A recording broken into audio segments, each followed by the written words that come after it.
अस्सलाम वालेकुम जी। मुझे कहते हैं साइमा। उम्मीद है आप सब लोग खैर खैरियत से होंगे। मैं भी ठीक ठाक अल्हम्दुलिल्लाह। बहुत अरसे से मैं आपसे वादे मुआहदे कर रही हूँ कि मैं आप लोगों को बैंफ लेके चलूँगी, बैंफ दिखाऊँगी। कनाडा सुना है तो अल्बर्टा भी सुना होगा। अगर अल्बर्टा आपने सुना हुआ है ना तो आपने लाजमी बैंफ का नाम सुना होगा। बैंफ दुनिया में फेमस तरीन जगह है टूरिज्म के लिए। कम से कम 60 से 70 लाख टूरिस्ट यहाँ पे हर साल आते हैं। मेरे घर से ये जगह यूं समझ लें कि कोई 1.25 घंटे की ड्राइव होगी। मैं इतनी दूर नहीं हूँ इस जगह से। तो बैंफ लेके जा रही हूँ, बैंफ लेके जा रही हूँ। उसके साथ आपने थंबनेल में देख ही लिया है कि मैं आपको इंतहाई यूजफुल इंफॉर्मेशन भी देने वाली हूँ। ऐसी इंफॉर्मेशन आमतौर पे लोग नहीं प्रोवाइड करते, लेकिन मेरा यहाँ पे मेरी ये कोशिश होती है कि मैं कुछ ऐसी यूनिक इन्फॉर्मेशन आपको प्रोवाइड करूं जो आप लोगों के यहाँ पे काम आ जाए। इसलिए नहीं कि मैं कोई बहुत बड़ी सेलिब्रिटी बन जाऊंगी या इस तरह से। मेरी कोशिश होती है लोगों की हेल्प करना, कि अगर एक भी पीस ऑफ इंफॉर्मेशन जो मैंने दिया है वो किसी के काम आ जाए, किसी के हाउस होल्ड में उस मेरी इंफॉर्मेशन से बेहतरी आ सके, आपकी फैमिली में कोई बेहतरी आ सके, तो यकीन जाने इससे बड़ी मेरे लिए कोई सक्सेस नहीं होगी। तो मेरी यही कोशिश होती है कि इंफॉर्मेशन वो जो आपको कहीं और ना मिले, यूनिक इन्फॉर्मेशन। ये वो इन्फॉर्मेशन है जो आपको बहुत कम लोग देंगे। अगर होगी भी तो शायद ये बिट्स एंड पीसेस में होगी। तो मैं यही मेरी होती है कि मैं एक वीडियो में सारी बातें, सारी चीज़ें कंपाइल करके आपको अच्छे तरीके से एक पैकेज बना के दे दूं, जिसको आप सुने और आपको सारी चीज़, सारी स्टोरी समझ आ जाए। तो ये जी है बैंफ का इंतहाई खूबसूरत रास्ता। साथ साथ बैंफ देखते हैं, साथ साथ बातें करते हैं। जी फ्री रिसोर्सेज, फ्री पैसे कहाँ पे हैं यहाँ पे? आपको फ्री मनी कहाँ से मिल सकती है? जी बहुत सारे राइट्स होते हैं आपके यहाँ पे। आप यहाँ आते हैं और सबसे बड़ा नुकसान यही हो जाता है कि आपको आपके मुकम्मल तौर पे राइट्स ही नहीं पता। यहाँ पे बहुत ज़्यादा रिसोर्सेज हैं, बहुत जगहों पे फ्री मनी है आपके लिए सपोर्ट है, आपकी फैमिली के लिए सपोर्ट है। उसको जानना बहुत ज़रूरी है। जैसे आपके बहुत से राइट्स हैं, इसी तरह से यहाँ पे आपकी बहुत सी रिस्पॉन्सिबिलिटीज़ भी हैं। ये जी एल्बो फॉल्स है, बहुत फेमस फॉल्स हैं ये बैंफ में। साथ साथ आपको मैं ये भी बताती जाऊँगी। हाँ जी, फ्री पैसे कैसे आए आपके घर में, आप किस तरह से अपनी फैमिली को सपोर्ट करें, सारा मैं आपको बताती हूँ। सबसे पहले तो मैं रिस्पॉन्सिबिलिटी से शुरू करूंगी। आपकी सबसे बड़ी और सबसे अहम रिस्पॉन्सिबिलिटी यहाँ पे क्या है? टैक्स। आप चाहे 30 दिसंबर को यहाँ पे लैंड किए हैं, आपने अभी कोई इनकम अर्न नहीं की। मतलब आमतौर पे दूसरे कंट्रीज में तो ये परसेप्शन होती है ना कि आपका जो टैक्स आपका पे कर रहे हैं, कि अगर आपकी कोई इनकम है, इनकम के साथ टैक्स जुड़ा हुआ है। यहाँ पे जी जीरो टैक्स भी फाइल होता है। हर किसी ने यहाँ पे टैक्स फाइल करना है, मस्ट है। चाहे आप 30 दिसंबर को आए हैं, एक आखिरी दिन आप सिर्फ कनाडा में रहे हैं साल का, आपने टैक्स फाइल करना है। टैक्स फाइल करने की डेडलाइन आमतौर पे 31 दिसंबर के बाद 30 अप्रैल तक आप किसी भी वक्त अपना टैक्स फाइल कर सकते हैं। अच्छा, ये ना यहाँ पे रिवर में मुझे कोई समझ नहीं आई कि ये भाई साहब यहाँ पे क्या कर रहे थे। मैं बड़ी देर इनको यहाँ पे खड़ी देखती रही, कोई मुझे मछली भी नज़र नहीं आई, कोई मुझे सीन समझ नहीं आया। लेकिन ये कि गोडे गोडे पानी के अंदर ये खड़े हैं और ये कोई यहाँ पे फिल्म चला रहे हैं, जो कि मेरी समझ से बाहर है। यकीन जाने कोई आधा घंटा खड़ी रही हूँ इसी चक्कर में कि कोई मुझे मच्छी शच्छी यहाँ पे नज़र आ जाए कि चल क्या रहा है। खैर, टैक्स की बात करते हैं। टैक्स आपने मस्ट फाइल करना है। चाहे आप ये नहीं सोचेंगे कि हम तो अभी 30 को आए हैं, हमने शायद अगले साल करना है। मस्ट टैक्स फाइल करना है। वो टैक्स फाइल करना है, उसके ऊपर डेफिनेटली आपकी इनकम ज़ीरो ही होगी और उसका आपको कोई आइडिया भी नहीं है कि कनाडा में टैक्स फाइल होता कैसे है। आपने लोकल कोई भी अकाउंटेंट वगैरह देख लेने, आमतौर पर $25 पर पर्सन वो लेते हैं, वो आपका टैक्स फाइल कर देंगे, ज़ीरो टैक्स चाहे हो।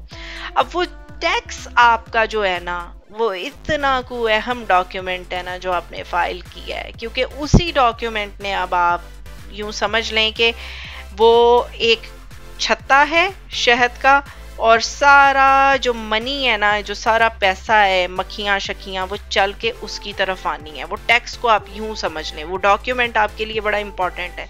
जो आपने टैक्स फाइल की है। जी आप आए, आपकी कोई इनकम वगैरह नहीं थी यहाँ पे, पिछली इनकम जो भी आपकी है आप उसको, वो अकाउंटेंट साहब से मिलेंगे, वो आपको सारी डिटेल्स बता देंगे टैक्स किस तरह से फाइल होता है। तो मान लिया कि आपने ज़ीरो टैक्स फाइल किया, आपकी कोई इनकम नहीं है, कोई प्रीवियस नहीं है, कोई करंट तो है ही नहीं, अभी आप आए हैं। अब वो जो डॉक्यूमेंट है ना, वो डॉक्यूमेंट सबसे बड़ा आपको बेनिफिट ये देने वाला है कि वो आपको चाइल्ड जो बेनिफिट्स होते हैं ना यहाँ पे, यूनिवर्सल चाइल्ड बेनिफिट जो कनाडा में बच्चों को पैसे मिलते हैं, उसके लिए वो बहुत इम्पॉर्टेंट है। चलें जी, मान लिया आपके 3 बच्चे हैं और आप बिल्कुल नए आए हैं कनाडा में, कोई अर्निंग नहीं है, मिनिमम अर्निंग है। आप मिनिमम जो वो एक रिक्वायरमेंट है ना, अर्निंग रिक्वायरमेंट, उसको आप मीट करते हैं। अगला पूरा साल आपको उस टैक्स रिटर्न की बेस पे 3 बच्चों का आपको मान लिया तीनों बच्चे 6 साल की उम्र से कम है तो सवा छः सौ डॉलर के करीब पर बच्चा मिलता है। अगर 6 साल से उम्र बच्चे की ज़्यादा हो गई है तो फिर थोड़े से कम मिलते हैं, फिर भी इतना फ़र्क नहीं पड़ता। 18 साल की उम्र तक बच्चों को बेनिफिट यहाँ पे आते रहते हैं। ये आपका सबसे बड़ा राइट है जनाब, आपके घर का किराया निकल जाता है। 3 बच्चे हैं, मान लिया आपको $1800 आ रहे हैं, आप उसमें अपने घर का किराया दे सकते हैं। बहुत सारे लोगों को ये चीज़ें मालूम ही नहीं होती जब वो नए नए आते हैं। तो उस टैक्स रिटर्न की बेस में आपने बच्चों के बेनिफिट क्लेम कर लिए, आपको ये पैसे आ गए, फ्री मनी है। अब अगला साल आपने काम किया है, मेरी दुआ है कि आपकी बेहतरीन इनकम हो जाए, आप लो इनकम की वो जो थ्रेश होल्ड है उससे निकल ही जाएं। लेकिन अगर आप फिर भी स्टिल लो इनकम के थ्रेश होल्ड में रहते हैं तो आपको वो जो पैसे हैं वो कंटिन्यूली बच्चों के आते रहेंगे जब तक कि आप वो लो इनकम का क्राइटेरिया मतलब उसी क्राइटेरिया के अंदर हैं। तो ये तो हो गई ये बात। या तो आप अपनी इनकम बढ़ाने पे फोकस करें या फिर आप अपनी फैमिली बढ़ाने पे फोकस करें, क्योंकि आपको पता है कि पर बच्चा $650 आपको मिलेगा। तो इन दोनों में से आप देख लें आपने किस चीज़ पे फोकस करना है, वो आपकी चॉइस है। अच्छा, अब दूसरी बात इसमें आ गई, ये मैं आपको ना इस वक्त जो दिखा रही हूँ ना, ये बैंफ का बहुत ही खूबसूरत टाउन समझ लें, कुछ भी इसको समझ लें। तो यहाँ पे बेतहाशा शॉप्स हैं सुविनियर्स की, और यहाँ पे बड़े ही कीमती पत्थर निकलते हैं, मैं वो भी आपको भी दिखाती हूँ।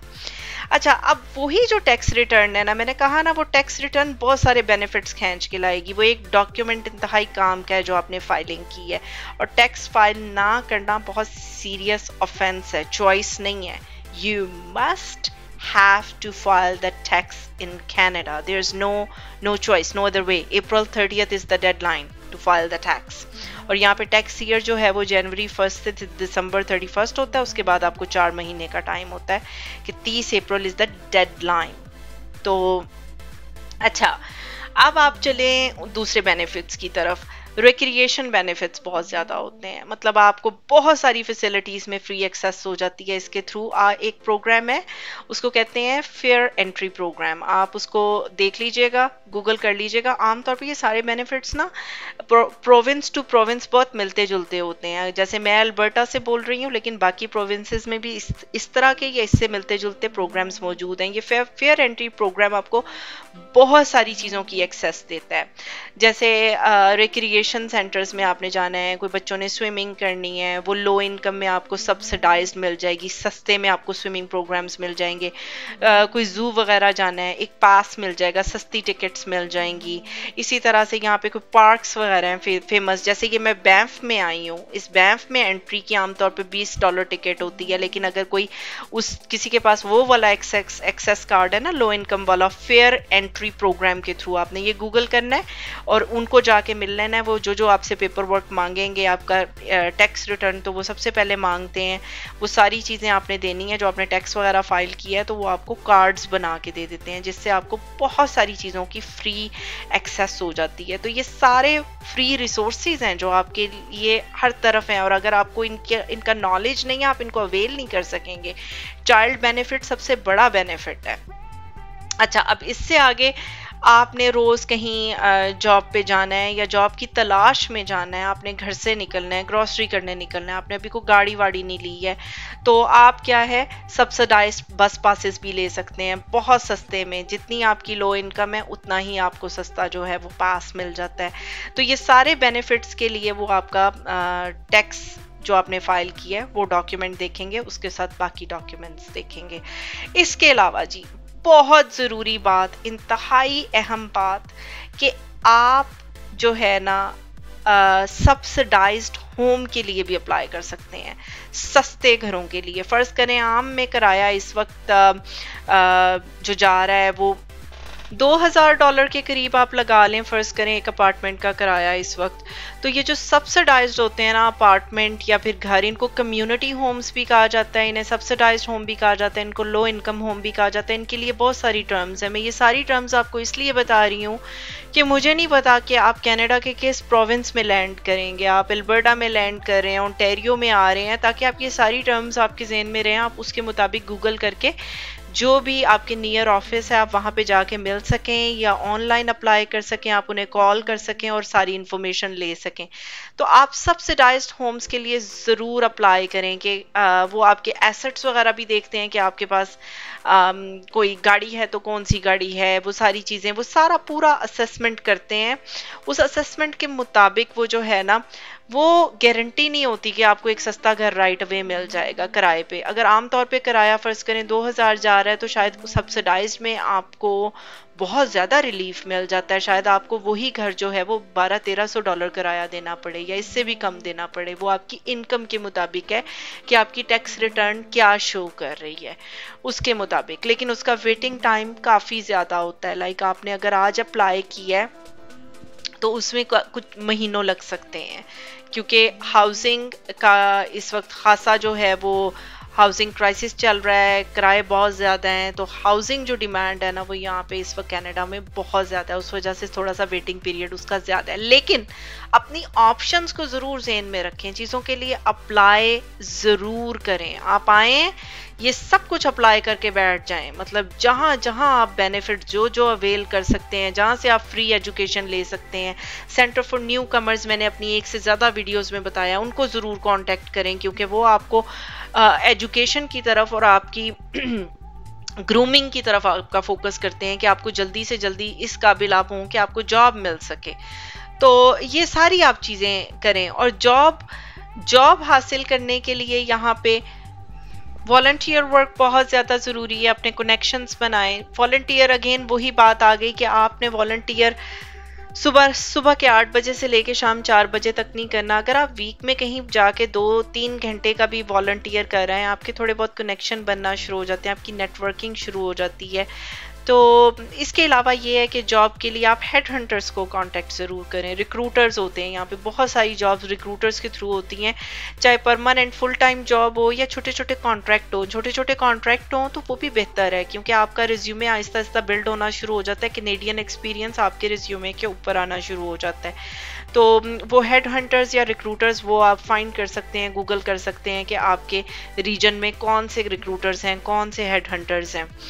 इसके साथ ही ये है कि मैं कोई फाइनेंशियल एडवाइज़र नहीं हूँ, कोई लीगल एडवाइज़र नहीं हूँ, कंसल्टेंट नहीं हूँ, मेरा किसी गवर्नमेंट बॉडी से कोई ताल्लुक नहीं है। मैं कनाडा में रहने वाली आम सी कैनेडियन सिटीज़न हूँ और अपने एक्सपीरियंस से चीज़ें आपसे शेयर कर रही हूँ। और वीडियो अच्छी लगी है तो वीडियो को लाइक कर दें, ज़्यादा से ज़्यादा शेयर कर दें। चलो कनाडा को सब्सक्राइब करके मुझे इंस्टाग्राम पे भी फॉलो कर लें। दुआओं में याद रखिएगा। अल्लाह हाफिज़।